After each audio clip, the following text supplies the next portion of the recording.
ನವೆಂಬರ್ನಲ್ಲಿ ರಾಜಕೀಯ ಕ್ಷಿಪ್ರ ಕ್ರಾಂತಿ ಆಗತ್ತಾ? ಕಾಂಗ್ರೆಸ್ನಲ್ಲಿ ದೊಡ್ಡ ಕ್ರಾಂತಿ ನಡೆದೇ ಹೋಗ್ಬಿಡುತ್ತಾ? ಎಸ್, ಕುಮಾರಸ್ವಾಮಿ 3ನೇ ಬಾರಿ ಮುಖ್ಯಮಂತ್ರಿ ಆಗ್ತಾರೆ. ಮಂಡ್ಯದಲ್ಲಿ ನಿಖಿಲ್ ಕುಮಾರಸ್ವಾಮಿ ಅವರ ಹೇಳಿಕೆ ಇದು. ರಾಜ್ಯಕ್ಕೆ ಕುಮಾರಸ್ವಾಮಿ ಅವರ ಅನಿವಾರ್ಯತೆ ಇದೆ. ಕುಮಾರಸ್ವಾಮಿಗೆ ಆಶೀರ್ವಾದ ಮಾಡ್ತಾರೆ ಜನ ಅಂತ ನಿಖಿಲ್ ಕುಮಾರಸ್ವಾಮಿ ಹೇಳಿಕೆಯನ್ನ ಕೊಟ್ಟಿದ್ದಾರೆ.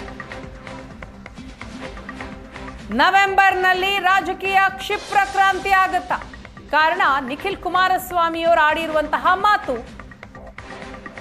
ಕುಮಾರಸ್ವಾಮಿ 3ನೇ ಬಾರಿ ಮುಖ್ಯಮಂತ್ರಿ ಆಗ್ತಾರೆ, ರಾಜ್ಯಕ್ಕೆ ಕುಮಾರಸ್ವಾಮಿ ಅವರ ಅನಿವಾರ್ಯತೆ ಇದೆ ಅಂತ ನಿಖಿಲ್ ಕುಮಾರಸ್ವಾಮಿ ಹೇಳಿದ್ದಾರೆ.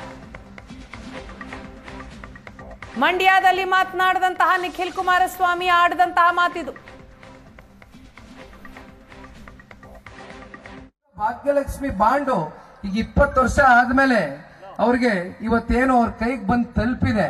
ಆ ಹೆಣ್ಮಗಳು ಪಾಪ ಮನಸ್ಪೂರ್ವಕವಾಗಿ ಕುಮಾರಣ್ಣ ಅವರು ಈ ರಾಜ್ಯದ ಮುಖ್ಯಮಂತ್ರಿ ಆಗಬೇಕು, ಇಂಥ ಒಬ್ಬ ನಾಯಕ ನಮ್ಮ ಹೆಣ್ಣು ಮಕ್ಕಳ ಮುಂದಿನ ದಿನಗಳಲ್ಲಿ ಸಬಲೀಕರಣ ಮಾಡ್ತಕ್ಕಂಥದಕ್ಕೆ ಅವಶ್ಯಕತೆ ಇದೆ ಅಂತಕ್ಕಂಥದ್ದು ಸಣ್ಣ ಸಣ್ಣ ಮಕ್ಕಳುಗಳು ಇವತ್ತು ರಾಜ್ಯದಲ್ಲಿ ಬೀದಿ ಬೀದಿನಲ್ಲಿ ಚರ್ಚೆ ಮಾಡ್ತಾ ಇರ್ತಕ್ಕಂಥ ವಾತಾವರಣ ಇದೆ.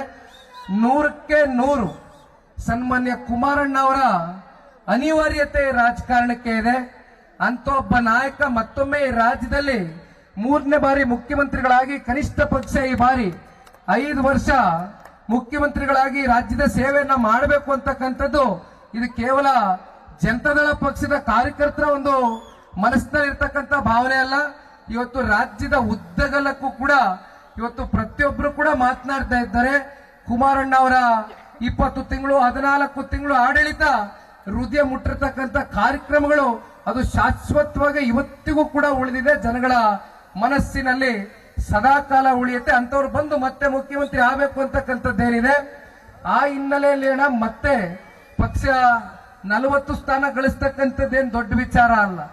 ನಿಮ್ಮಂತವ್ರ ಆಶೀರ್ವಾದದಿಂದ 100ಕ್ಕೆ 100 40 ಸ್ಥಾನ ಗಳಿಸ್ತೇವೆ.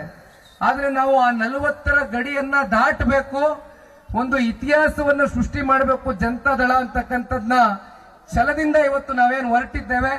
ದಯಮಾಡಿ ಅದಕ್ಕೆ ಪೂರಕವಾಗಿ ನಿಮ್ಮೆಲ್ಲರ ಒಂದು ಸ್ಪಂದನೆ ಇರಲಿ ಅಂತಕ್ಕಂಥದನ್ನ ಈ ಸಂದರ್ಭದಲ್ಲಿ ಕೋರ್ಕೊಳ್ತಾ,